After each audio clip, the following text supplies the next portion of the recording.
Da li ste se ikada pitali zašto je komunikacija toliko važna?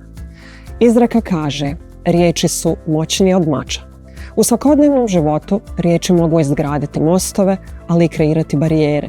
Komunikacija je srž svih naših interakcija, bilo da se radi o ličnim odnosima, poslovnim sastancima ili digitalnoj komunikaciji. Bez jasne i efektivne komunikacije, mnoge briljantne ideje ostaju neotkrivene, a odnosi postaju napeti i neefikasni. Bilo da šaljete e-mail, vodite video sastanak ili jednostavno razgovarate uživo, vaša sposobnost da prenesete poruku na pravi način može imati značajan utjecaj na vaš uspjeh. U modernom svijetu, gdje se komunikacija odvija na različitim platformama i uređajima, važno je naučiti kako se prilagoditi i održati jasnoću u svakoj situaciji.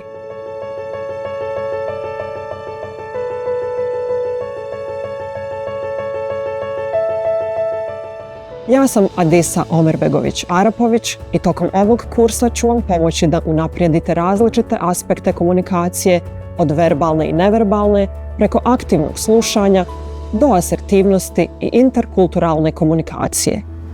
Naučit ćete kako prepoznati i prevazići komunikacijske barijere, koristiti tehnologiju za bolju komunikaciju i prilagoditi se različitim kulturološkim kontekstima.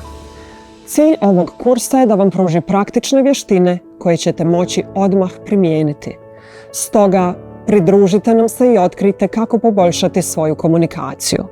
Učinite prvi korak i promijenite način na koji komunicirate s drugima.